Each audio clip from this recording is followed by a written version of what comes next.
Hello, good morning, everyone. Thank you so much for being here, for choosing to be here as part of our assembly. Nagpapasalamat ako unang-una because, of course, palakpakan nyo naman yung mga sarili ninyo because pinili ninyo na despite and in spite of all the things that you're doing, alam ko that you're very busy with your work, you're very busy with the things that you're doing, right? Mga ginagawa natin sa buhay-buhay, and yet you're here spending time with our organization to be updated and maalam natin yung mga bagay-bagay na importante para sa negosyo natin, right? So, unang-una, gusto ko magpasalamat for all your contributions for the marketing month of June. Ayun. And nagpapasalamat ako because, again, we did our best in terms of all the KPIs that we have, marketing, sales, finance, and operations. And again, we came on top sa ating branch if not sa territory natin. Kaya palakpakan niyo naman ang ating mga sarili. Yan. So tap. Yan. So my role here for today is to share with you no kung ano yung the first half of the year is already done. Yan. So just imagine no kahapon January lang. Ngayon mag-August na uy. 'Di ba? Ayun, ay parang ang ganda ng aking background ngayon, no? Para akong hello. So I explain ko to later, no? Ayan. Yan. And unang tanong ko sa inyo is sa sarili ninyo, no? You can answer it through yourself by yourself. And my first question is ano yung mga naging wins ko for the first half of this year? From January to February to March until last month of June. For sure, meron yan. And that could be in terms of personal, in terms of professional. So usually I count it this way, no? Yung anim na F. So F. From faith to fitness, family, friends, finance, and fun. Yun, yung mga anim na yun na F natin. For sure, may mga wins tayo. Perhaps, may mga iba sa atin, nagkaroon ng graduation ng mga anak, yung iba sa atin nagkaroon ng promotion, yung iba sa atin, yung walang, as simple as may bagong cellphone, right? Or naka-travel, or naging healthy kasi nagkasakit in the past. But all of these things, we are very thankful kasi ang pinaka-importante ay nandito pa tayo. Yan. And we are healthy, we're wealthy, we're happy, we're wise. Okay? Yan. So, number two, how are we going to make, having said that, yung mga wins natin in the past, what are the lessons din na ating natutunan, no? Ano yung mga, sa tingin ninyo, help you to become wiser this first half of this year? May naging lesson ka ba na natutunan because of what happened? May mga pains, may mga challenges? So, dalhin natin both the lessons and the blessings from the first half and then we bring it to the second half.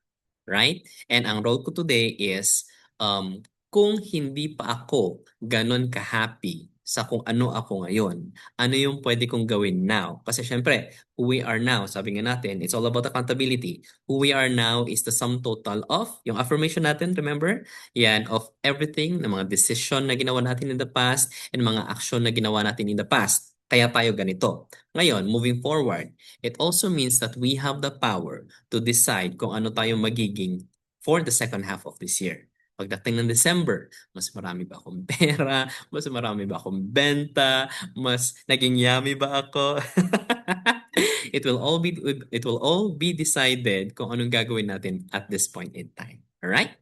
So, mag-share lang ako ng mga bagay na pwede makatulong sa atin to be able to push more. Yan, so that we can gain more momentum for the second half of this year. So, share lang ako ng screen ha.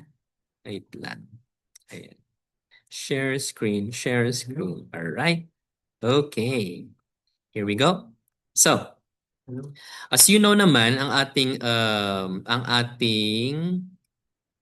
theme for this year is momentum, right? So, momentum. Okay, so when we say momentum, remember we have our flywheel, yes? Okay. So our flywheel, if you say flywheel, it is anything that is attached to an engine, right? And that will help to gain momentum, that is called the flywheel. So, ang gusto naman natin ay yung momentum ng ating business ay tuloy-tuloy siya, right? So that whatever happens in the future, anumang mga sigalot, no, ang pwedeng mangyari, dire-diretso pa rin yung business natin. So, for our momentum, there are four very important factors at lagi nating sinasabi, marketing, nagpapakilala ka ba sa mga kliyente mo or baka secret agent ka? Sales, kumakausap ka ba ng mga tao at sinasabi mo sa kanila ang importansya ng negosyo na ito? Finance, yung mga komisyon mo ba na nare-receive mo, ginagastos mo ba lahat or kinikip mo yung iba, sinisave mo yung iba, yan ginagamit mo sa operations yung iba. Kasi of course, kapag kumita ka, meron kang kliyente na aalagaan so that it will go over and over and over again. Kasi kapag nabigyan natin ng magandang serbisyo yung kliyente natin, ano yung pinaka-powerful na marketing tool is the, di ba? Word of mouth. And then after operations, iikot na naman sa ating marketing. And it goes over and over again. Pakilala ka, magbenta ka, mag-impok ka, mag-alaga ka ng kliyente, at pag naalagaan mo yung kliyente mo, magiging word of mouth yan, and then you go back again to marketing. Alright? Ganun siya. Okay, so three things that I would like to share with you so that we can still continue our momentum for this next half of the year. Unang-una, ito. Kaya meron tayong, tignan niyo aking, aking halo. Right? Ano nakalagay dyan? It's close the loop. Close the loop. Sige. So, what is an open loop?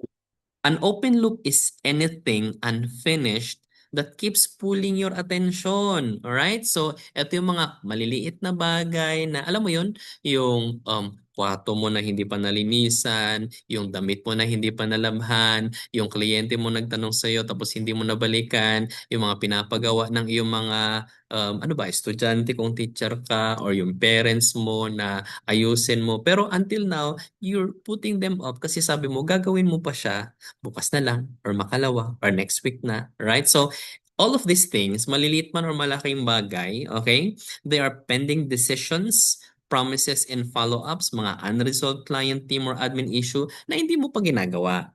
Yan, na pwede mo naman gawin actually in 5 minutes tapos na, right? But we are just putting it off, and putting it off. Ngayon, dahil sa mga open loops na ito, what happens? Okay, it impacts our productivity.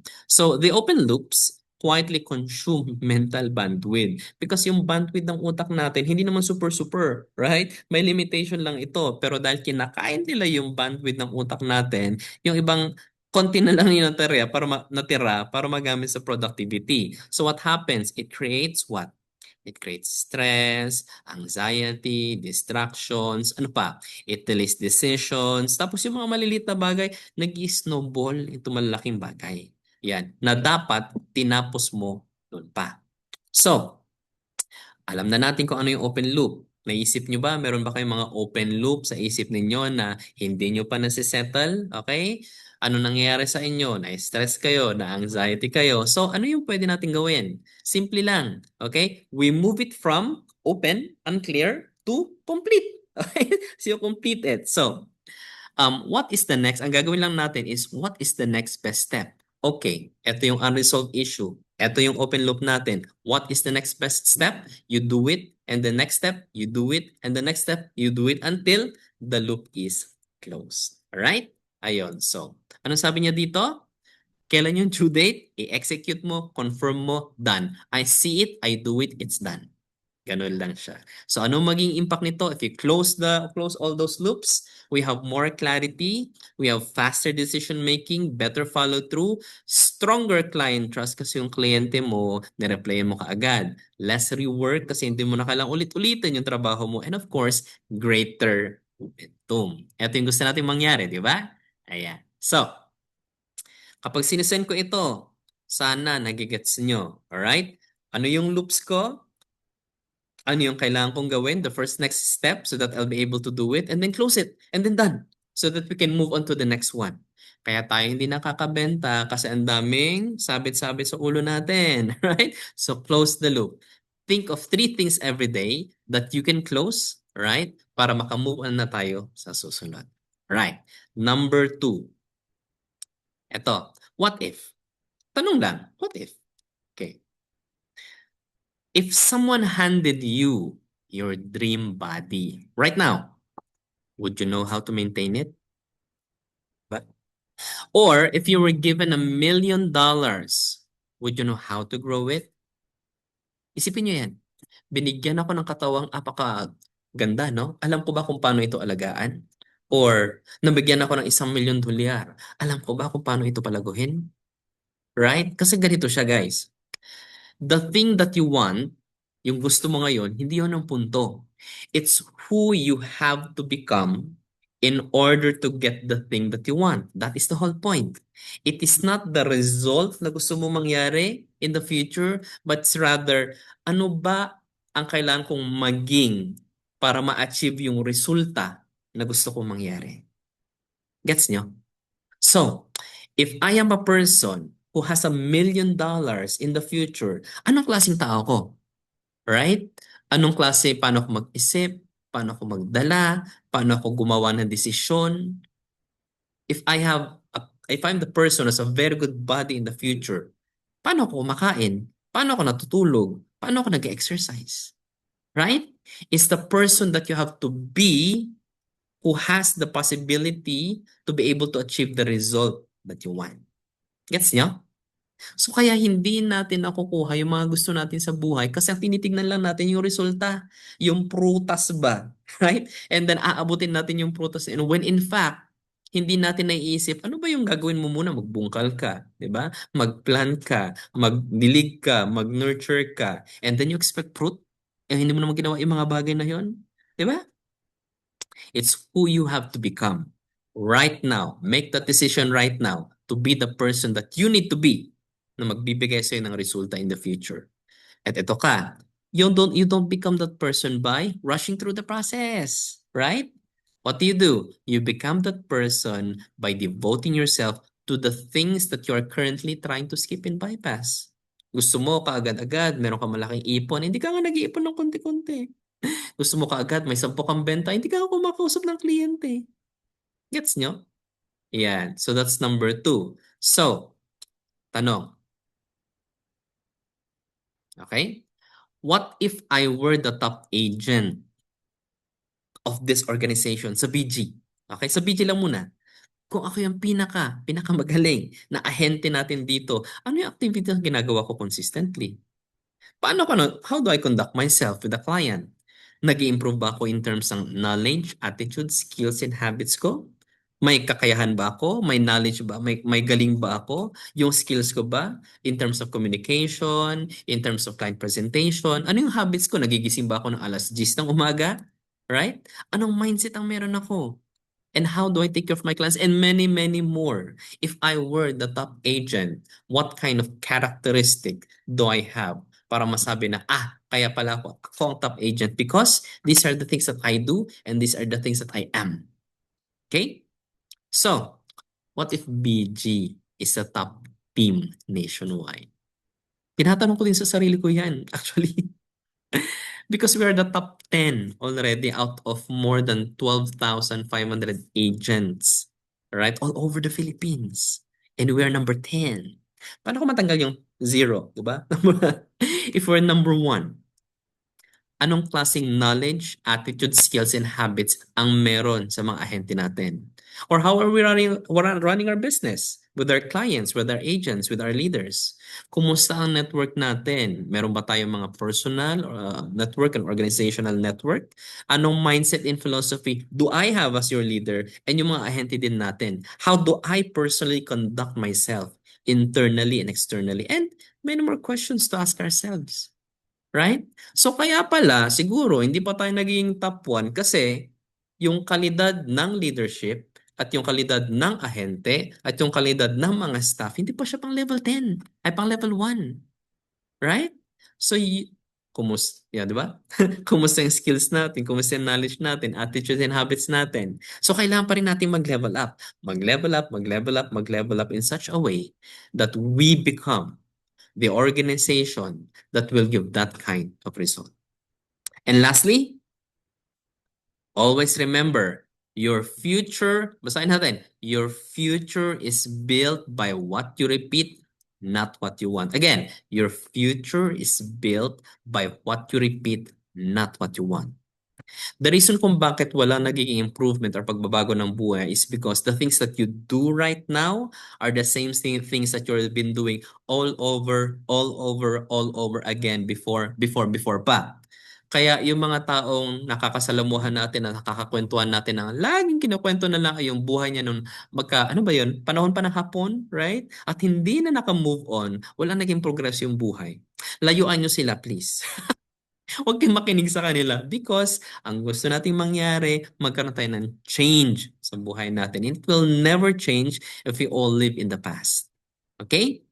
So, what do you need to do now as we continue with the second half of this year so that ito yung mga i-repeat mo so that by the end of 2026, you can say, congratulations, self. You now have a perfect body. You have now a very good number of clients, right? You were able to earn your income that you want. Nagawa mo yung buhay na gusto mo because you were intentional about it and you were able to gain momentum starting from today until sumusunod na panahon. Right? So, three things. Okay? Tatlong bagay na tinuro ko sa inyo, sana gamitin nyo. And next time, magkikita-kita ulit tayo. Mas marami na kayong cash bonus. So with that, thank you so much and God bless to everyone. And I'll see you soon. We want to be top 1 at aasahan ko ang sarili ko at kayo. Ingat. God bless. Thank you.